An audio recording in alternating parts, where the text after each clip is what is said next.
is Shekhar here. I'm so grateful to the IRF that we get this opportunity to ask you some questions. And for the first time, I've seen you, and I'm glad that I can ask you a simple question. I am a businessman, and one of my, or rather my only hobby is studying religions. So one of them, obviously, being the Quran. So my question is fairly simple. I really liked what you spoke about Aisha. That was a very wonderful thing that you said. So my question is fairly simple. I'll make it very small. But I really hope that I have the opportunity to cross-question you after you answer me on your answer. Thank you. So we see in Muslim, book number 4, number 2127, wherein it says, a part of it that is, he stuck me, Aisha, on the chest, which caused me pain. Further down, if you look at Mishkat al-Masabi, volume 2, page number 690, repeated again in Muslim, book number 9, number 3506, a part of it, I'll just get to the point, wherein Umar is trying to say to the Prophet, or rather trying to make him laugh. He says, Messenger of God, I wish you had seen the daughter of Khadija, where she asked me for extra money, and I got up and slapped her on the neck. God's messenger laughed and said, they are around me, as you see, asking for extra money. Abu Bakr then got up, went to Aisha and slapped her on the neck, and Umar did the same to Hafsa. Now we see something of a pattern coming in. Then if we just jump to Quran chapter 4, verse 34, and those wives you fear may be rebellious, admonish, banish them to their couches and beat them. Now, as I understand from your talk, that there is equal punishment for both man and woman. I'm not contending whether they should be beaten or not. My point is, what is the right of the woman if the man is wrong? Because he gets to beat her up. Brother asked a very good question, and I give you the right to cross-question me after the answer. It is granted. The brother quoted hadith of Sahih Muslim and Mishkat al-Masabi. Do you know the relationship between Hafsa and Hazrat Umar? Well, I've not really got to the point that much. I'm still studying. Do you know the relationship of Aisha and Abu Bakr? May Allah be pleased with them both. Her father, if I'm not mistaken. That's right. I'm asking you a question. Are you married? Yes. Yes. Do you have a daughter? 2 of them. 2 of them, fine. I get to go to heaven. Sorry? I get to go to heaven. No. If you bring them up correctly, I remember with that. love and compassion, then you'll go to heaven, otherwise not. But, just kidding. But that is only righteous deed. Without iman, you can't enter Jannah. So for you to go to heaven, besides upbringing your 2 daughters correctly, you have to follow the laws of the Quran and the Sahih Hadith and be a believer. I understand. That we'll discuss after answer to you. I understand. After answer, inshallah. I'm asking a simple question. Suppose your daughter, if she wants to jump from a 10-story building, what will you do? I'll stop her. Is she adamant? What will you do? Point, yeah. So get the point, very good. If she wants to jump, no, I want to go. I want to fly like Superman. Dad, you are preventing me from being a Superman. What will you do? Well, I'll stop her, obviously. Will you slap her or not? If required. She says, no, I want to jump. What will you do? Well, I can ask it the other way around. What I'm if asking, my wife brother. sees... I'm asking. If she wants to jump from the 10-story. I will hit her. If required. Not normally. You will say, Arey beti, jaan do na, Superman mat bano. Nahi banne ka hai abba. Jump marne ka hai. Ab dekho kaisa udti hu main. I want to fly. One flap. A father is cruel to be kind. Yes. Now, our beloved Prophet Muhammad said, anyone who does not love Allah and His Messenger more than his own life, he is not a Muslim. Anyone who does not love Allah and His Messenger more than his own life, he is not a Muslim. So there are many occasions what happened that sometimes they were disrespectful to the husband. Not a normal husband, Prophet Muhammad sallallahu alaihi wasallam. There were many occasions, not one occasion. There are many occasions, Hazrat Umar, may Allah be pleased with him, and Hazrat Abu Bakr, may Allah be pleased with him. When they came to know that one of the wives has caused pain to the Prophet, they were the father-in-law of the Prophet. But they loved the Prophet not only more than their daughter, they loved the Prophet more than their own life. There are many occasions. Which occasion you are referring to, I don't know. There were occasions when they came to know that my daughter has caused pain to the Prophet of Allah. How dare she does it? They being father, they have the right to slap. Not you and me. For us, they are the Ummahatul Mu'mineen. They are the mothers of the believers. But yet, they were human beings. Even the wives of the Prophet. Though they were wives of the Prophet, they are the best examples, yet they were human beings and they did make mistakes. Like the ayah recited by the Qari, Surah Nisa chapter 4, 32. They want equal rights. There was in Surah Azab chapter 33, where the wives of the Prophet tell the Prophet, why don't you give us the luxury of this world? They objected, why are we undergoing such a life of poverty? So Allah sends a revelation. If you want this world, I will grant it to you, but you will not get Jannah. The verse of the Quran says, I will free you. That means, if you want, I will let you go free. Divorce, not that he divorced. And you can get the luxury of this world, but you won't get heaven in the hereafter. And the wives of the Prophet, they repented and they asked for forgiveness and Allah forgave them. So here also it's in context. And going against the Prophet is more bad than jumping from top. Jumping from top, your daughter will kill herself, that's it. Correct? But going against the Prophet is more bad. Did you get the answer? Sir, but my question still stands. I understood your point. I haven't completed my answer. Okay, you asked the question, no problem. My question is pretty simple. I haven't completed my answer yet, brother. All right. Because I know your question was in two parts. Then you quoted the verse of the Quran, Surah Nisa, chapter 4, verse 34. Yeah. And said about wife beating. I want to complete that before you answer. Otherwise, you said Zakir answered half. I only answered one part of your question regarding hadith. The second part is of Surah Nisa, chapter 4, verse number 34. Exactly after the verse that was recited by the Qari. After verse which says, Ar-Rijalu Qawwamuna 'ala an-Nisa, that the men are the protectors of the women. The verse says that if they're disobedient, then don't talk to her. After that, don't share the bed. Then the Arabic word is daraba, means beat her lightly. The Arabic word is beat her lightly, daraba. Ibn Abbas, may Allah be pleased with him, said, when you beat your wife, you should not beat on the face. Point number one. Point number two, when you beat your wife, there should be no mark left on her body. And he gave an example, beating with a miswak. Miswak is toothbrush. In modern way, I will say beating with a handkerchief. Handkerchief. Now, if you beat your wife with a handkerchief, it is symbolic. It is not wife bashing. Wife bashing is not allowed in Islam. Wife bashing means one shot on the face. Hit so hard so that the mark remains. She'll remember you for the next 1 week or 2 weeks. In Islam, wife bashing is prohibited. It is daraba, means beat her lightly. That means first you tell her she's wrong. You admonish her. Don't share the bed with her. Ultimatum. Last warning. Beat her lightly. Now, what I said, for any crime committed, the punishment is same. Punishment is same. Beating lightly is not a punishment, it is a warning. Can you do the opposite? Can the daughter hit the father? What if your daughter slaps you? Will you like it? No. Why? Equality. Let me complete my answer. You talk about equality. If your daughter slaps you, will you like it? No. No. There may be occasion when you get lunatic, when you become very old, and if you want to jump and then she slaps you, I will agree with her, correct? Though you said, no, I'm agreeing with you. I understand. I'm helping you. You understand, but you don't understand me. No, I do. I'm helping you. Okay. If you grow up and you become a lunatic, you become senile, you want to jump from the 10th story, your daughter says, Abba, mat karo, don't do, father. She may have to slap you. She's doing in good faith. Accept it. Right? Now here, where a husband is giving a warning to the wife, if the wife does the same, what will the retaliation be? Imagine, suppose there's a massive person, bodybuilder comes and acts macho with you. If a small man comes, maybe you'll hit him. A macho person, Arnold Schwarzenegger, comes and tells you something. Will you hit him? Will you hit him? No. Though you may have a lot of guts, but Arnold Schwarzenegger, no. Why?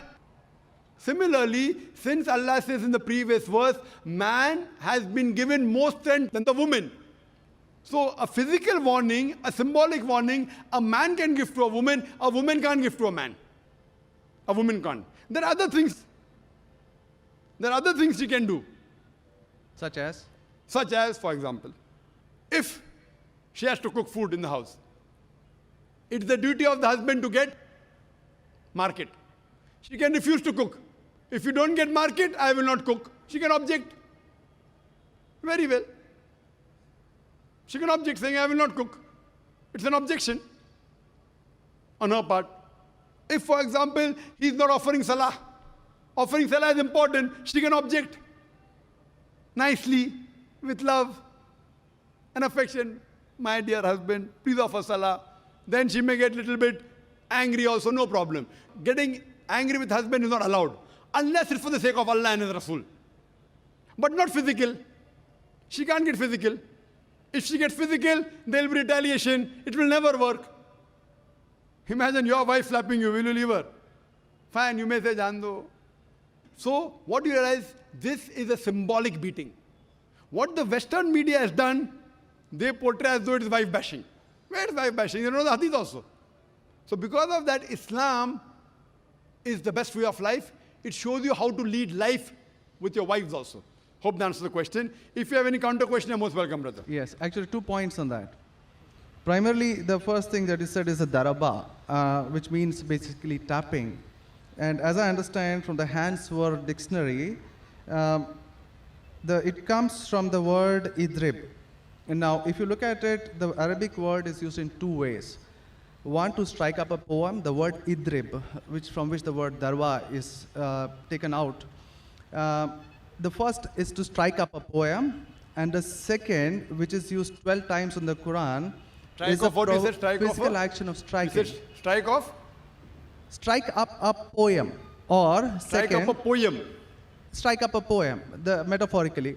Second part is the physical action of striking. It's used again in Surah 8:12, wherein it about an angel strike off their heads, strike off the very tips of their fingers. The same word is used. So how can the same word be interpreted there as lightly, but here as very good question. The second part.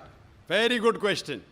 Very good question. The second part is that if we come back to Sahih Bukhari, volume 7, number 715, again, the respectable, I truly mean that, respectable woman Aisha, a great scholar, I read about her, narrated, Aisha said that a lady came wearing a green veil and complained to her, that is Aisha, and showed her a green spot on her skin caused by beating. It was the habit at that time for women to support each other, means when they get beaten up, so you support each other. So when Allah's messenger came, Aisha said, I have not seen any woman suffering as much as a believing woman. Look, her skin is greener than her clothes. That was my second part. As for second part, I answer first, and first part, I answer second. No problem. She's complaining to the Prophet that somebody has done injustice to her. It doesn't end saying the Prophet agreed with it. If someone has done injustice, if we read ahead in some other hadith, the Prophet may have done justice to her. It doesn't say that someone beat her and the Prophet agreed with it. Correct? She is just reporting that maybe there is injustice done to a woman. That's it. The moment she's complaining means she's disagreeing with it. She didn't say, Prophet, I heard a very good thing I saw, that the woman was beaten up. The moment she's complaining means the wife, Hazrat Aisha, may Allah be pleased with her, disapproved of it. So the lesson we get from this is, no one should beat the woman such a way that she becomes green. But sir, see, the exact statement she makes is that I have not seen any woman, that's Aisha herself, it's not my interpretation, I have not seen any woman suffering as much as the believing woman. So we see at the time of Muhammad that women were really in very, very bad shape, even though... You know there are hadith saying, I have not seen a person, a believing person like Hazrat Bilal suffering. What was he suffering from? His master tortured him and said, don't say there's one God and I will leave you. Hazrat Bilal, may Allah be pleased with him, on that death stone, he's agreed to die. He will say, I will not denounce Allah. I will keep on saying, La ilaha illallah Muhammad Rasulullah. There's no God but Allah and Prophet Muhammad is a messenger. He's taking the pain. That means if I say Hazrat Bilal is a believer who is being tortured, that does not mean that what act that being done on Hazrat Bilal, may Allah be pleased with him, is right. It is wrong. but he's a believer who's taking the pain. In this context, we have to see the context and go to the Shara. You have to see Fath al-Bari, and what was the woman? What was she? Who tortured her? Was it the master? Was she a slave woman? You have to go to the Shara. I'm not a muhaddith. I'm telling you what the answer can be. You have to go to the Shara and find out. Why was she? Who hit her? Who beat her? Did the husband do? Was the husband a believer? There are 10,000 reasons. But Just sir, because- excuse me, in Mishkat al-Masabi, Brother Shekhar, volume 2. Brother Shekhar, Yes. what I would like you to do, there are so many people waiting at all the mics. Precisely, concisely, I would like you to put your question in a few words and then close. Because you got such a big sheaf of papers, there are many people I see waiting with small slips just or one something. question. So we cannot allow this whole thing to go on. This is not a debate session. It's a question and Brother. answer session. I want you to put your question in the next 4 sentences. Let Dr. Zakir answer so that all the many ladies standing there here also get a chance. We have exactly 1 hour, 12 minutes left. We have very occupied sorry 20 about minutes already. Brother, initially you asked 2 questions answered. You said, I want a counter. What counter you gave? In the counter, you're asking 1 more question. I don't mind answering your 100 questions, but in this rule, 1 question at a time, go behind the queue, no problem. You asked 2 questions, give the answer. You said, I want a counter question. With the counter question, you're asking 1 more question. So, I'm very kind, I don't mind. I would love. After finishing, you can come in the cabin. And inshallah, I will answer all your questions. I want to ask you, after I answer your question, what will you do? Will you believe in the religion Hazrat Aisha believed? Yes or no? I yet have to answer your counter question. Well, it's not just this one point. There are many, many more. I'll answer inshallah all. How many are there? 10, 20, 50, 100? How many? Well, we can sit on that. How many approximately? Well, there are many more. I have not How really many? counted them. 10, 20, 100, 1,000, 10,000? How many do you have now in your mind? Well, I do have. How many? 10, 20, 30? How many? Yeah, probably quite a few. Maybe, Quite a few is how much? 5 or 10? Approximately. I don't know, maybe 100 questions. 100 questions you have? Brother, after this session is over, we sit together. Okay? Write down all the 100 questions. Inshallah. Inshallah. I will try and answer everyone. Okay? I request you. We'll spend the full night together. I don't mind, because you're a seeker of truth. And I'm also a seeker of truth, and my job is to try and clarify the truth. Not that I'm a scholar. I will try and answer all your 100 questions. But I doubt whether you'll be able to write 100 questions. I doubt. Coming to your main counter question, brother.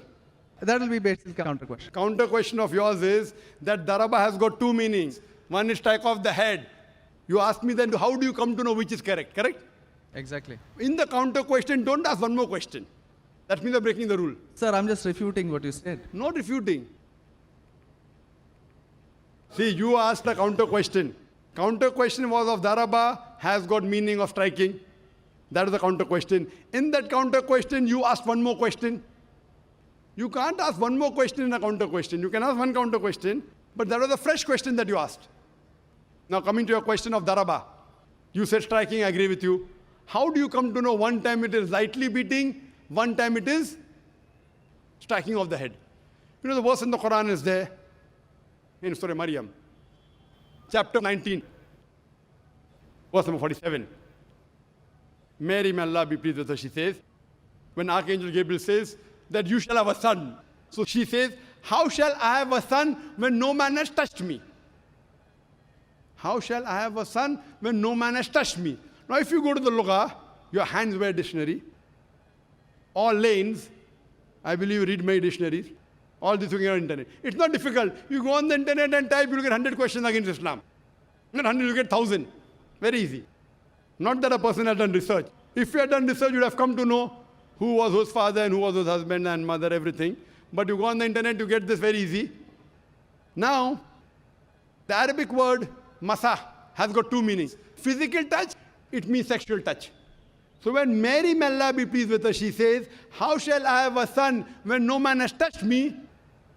It is understood. It is not physical touch, it is sexual touch. Correct? Yes.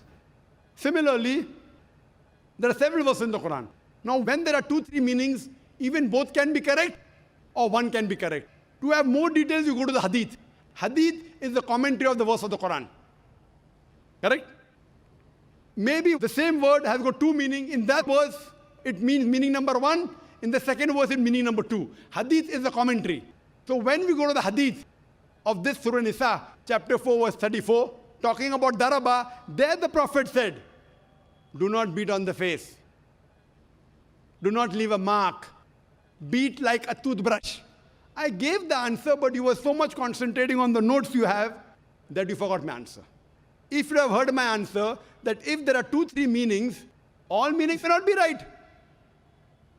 Maybe one is right, maybe 2 are right, maybe all 3 are right. Therefore, you have to go back to the Prophet. The Quran says, Atiullah, Atiur Rasul. Obey Allah and obey the Messenger. So when there are 2-3 meanings, you have to go to the hadith and find out what did the Prophet mean by that word. So there when it says strikes off that, it means strikes off. Here it means strike lightly. So therefore, if you know the supplement to the commentary of the Quran, it's the hadith. Without the authentic hadith, you cannot understand Islam. So a prophet said, it means beat lightly, like beating with a toothbrush, don't beat on the face, don't leave a mark on the body. So these are the guidance given by Rasul. Therefore, it is obligatory that besides the Quran, you have to follow the authentic hadith. Hope that answers the question, and inshallah, I'll wait for you after 10 o'clock in the speaker's lounge, inshallah. Yes, Brother Shekhar? Thank you. And All the since you best. have 2 daughters, you said you have 2 daughters and you want, sorry? And one son. The son, there's no hadith saying the son will take you to Jannah here. Yeah. If he becomes the pious son, and if he prays for you, inshallah, even he will be a path to Jannah. What I want to see to it that besides good deeds, you even have faith. Faith is one of the important criteria to go to Jannah. And since you have an urge to go to Jannah, to paradise, inshallah, I pray to Allah subhanahu wa ta'ala, may He make me the zarya, the pathway to take you to Jannah, inshallah.